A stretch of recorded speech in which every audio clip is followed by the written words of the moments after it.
whenever like the average person thinks of drag, of course they think of RuPaul because of the popular show. And when I've watched your videos, especially like particularly with Persia, you talked about some issues with exclusivity on that show. And what I would be curious to know is sort of one, what's your overall view of that show as a whole? And well, you know what? That's probably going to be a lengthy answer enough. Let's just start there. So what's your feelings about that? Okay. Well, for people, in case anyone doesn't know, RuPaul's Drag Race is a reality TV drag competition show where they pit drag queens against each other. And I think it's great that it exists because it has put drag into the mainstream. So like now there's much more demand for drag. And like, I think that's a big reason that, for example, my show was very successful. I mean, not just my show, but a lot of drag shows were successful because people really have connected with the idea of drag and want to see it, what it looks like in their city. So that's a really positive thing about it. On the other hand, it's very exclusive, right? So it's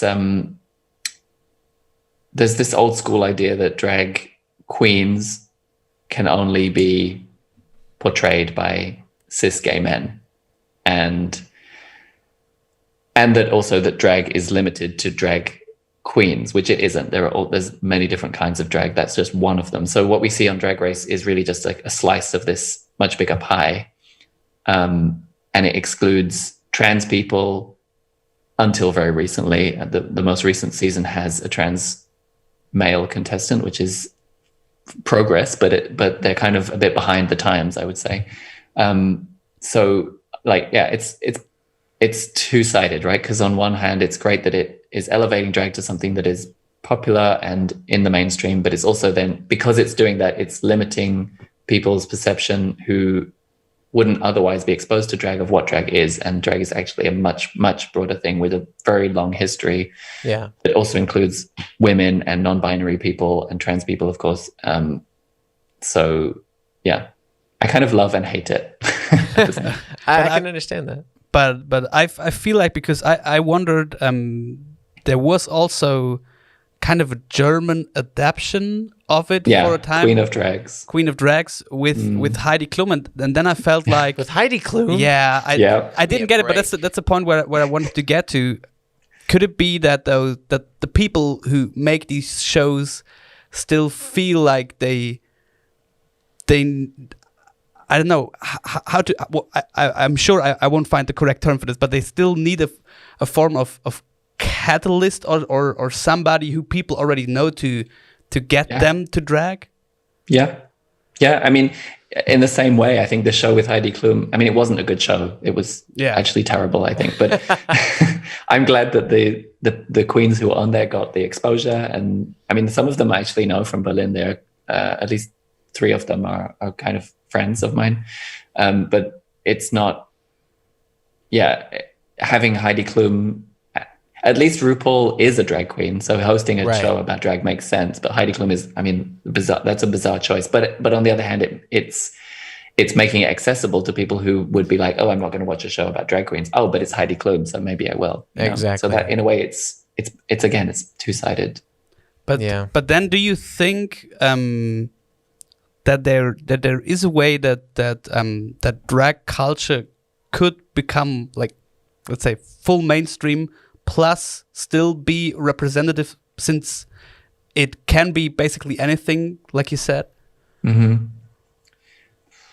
It's a good question. I mean, this is not exactly an answer, but I mean, there was this Netflix show Pose, which is essentially about the origins of modern drag. I mean, drag has an even longer history than that, but a modern drag from the 80s in the ballroom scene of New York. Mm-hmm. And that, I think, is at least a historically accurate depiction of the kind of people who were doing the work that created the scene that we now enjoy. Mm-hmm. But yeah, even then it was much narrower. It's become broader since then. So I don't know. That's a really good question. I've heard people talking about I mean, I have a lot of friends who are drag kings, for example, and I hear a lot of them saying like they want to see drag kings on RuPaul's Drag Race. Sure.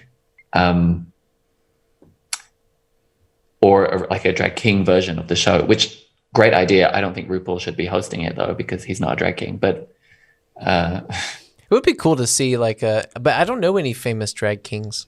Exactly, because there are no platforms for them. To be fair, even if there was really famous ones, I probably would be too green. I'd probably be like, oh, I didn't know that, But yeah, you're right. It's because of that. And and also in this Persia interview, not interview, in this video. So I keep referencing the same one, but it had so many great moments in it. Thank you. There was this moment where Persia talked about enjoying keeping the chest hair. And I think one of you referenced it as hairy drag. And then in this other thing where you were talking to Axel, you talked about some drag queens keeping their beard. Yeah. Are these also versions of like exclusionatory, look at me, behavior that you wish was represented more on shows like RuPaul? Absolutely. I mean, on RuPaul's Drag Race, there's never been a drag queen with a beard. You never see drag queens with hairy chests.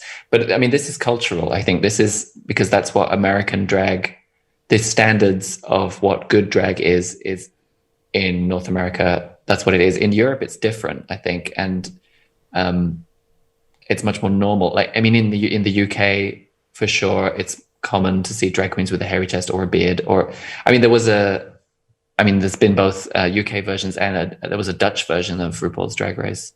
Oh, wow. From the Netherlands. And one of the contestants had a beard, which was like shocking to some people because it was the first time that anyone who only watches Drag Race, that's their only source of knowledge of drag, had seen a drag queen with a beard. But they're actually very common. They're quite normal, actually. I mean, Conchita Wurst, hello, who won the Eurovision for Austria. Possibly the most famous European drag queen, actually. Yeah, that sent quite the ripple, I think, through like a standard German person reading the newspaper. Yeah. Like, what the hell am I looking at here? I thought it was kind of cool. Yeah, but that was kind of a nice first step. Totally. Yeah. Totally. And I mean, the idea of like body hair, like whether it's a beard or chest hair, whatever. I mean, these are just like signals that we interpret as markers of gender in society. Right. And I think drag is all about playing with gender expression. I mean, a lot of people describe drag as